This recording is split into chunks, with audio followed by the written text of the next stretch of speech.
हमारी दादी की एक जिठानी है, जी। बड़ी दादी जिसको बोलते हैं हम। तो हम्म। उनकी आदत तो ऐसी थी कि उनने तो आज तक कभी नमाज ही नहीं पढ़ी। ओह, हाँ, स्ट्रेंज है ये हमारी बड़ी तो। दादी, हाँ, बड़ी दादी ने हम्म। आज तक नमाज ही नहीं पढ़ी, उन्होंने पूरी उम्र गुजार दी और नमाज नहीं पढ़ी।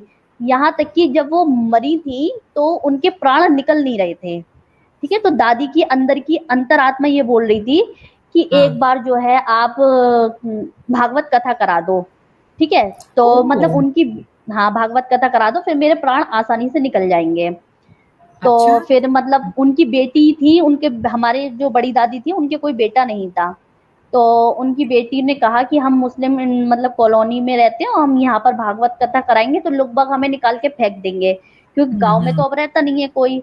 तो फिर सब लोग हम्म। मना करते रहे कि नहीं, हम भागवत कथा नहीं कराएंगे, नहीं कराएंगे। तो हम भी गए हम्म। थे अपनी दादी को देखने के लिए, बड़ी वाली दादी को देखने के लिए, बुआ जी के घर हम्म। पे। तो जब हमने वहां पर जाके देखा, तो देखने के बाद में हमारी दादी हमसे यही कह रही है कि इरम भागवत कथा करा दे, हमारे प्राण आसानी से निकल जाएंगे। तो हमारी माता हम्म। श्री ने उस जगह पे जाके बोला था कि कुछ रहेंगे, सूर्य यासीन वगैरह सब पढ़ दो और दम कर दो, तब आराम हम्म। से प्राण निकल जाएंगे। तो अगर मरने को होंगी तो ये मर जाएंगी, और सही होने को होंगी तो सही हो जाएंगी, सूर्य यासीन का इतना बड़ा महत्व है।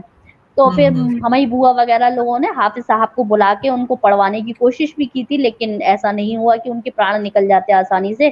फिर उनको उठा के गांव लेके गए वापस। तो क्योंकि हम्म। गांव में तो ये संभव है, हमारी दादी को हम्म। जहां पर घर था वहां पर तो संभव है जी। कि वहां पर तो करा जी। सकते हैं।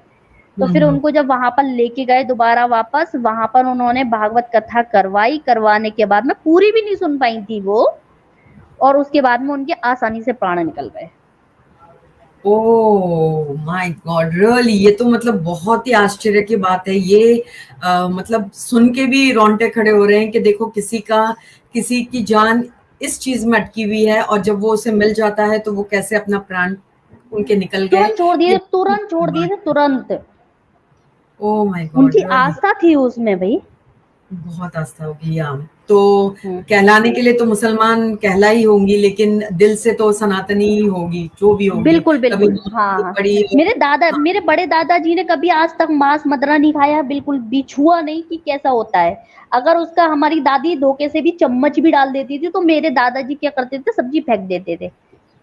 ओह अच्छा अच्छा अच्छा, तो आप उस सब्जी फेंक देते थे। खानदान से हो। जी। खून तो मैम एक ही है।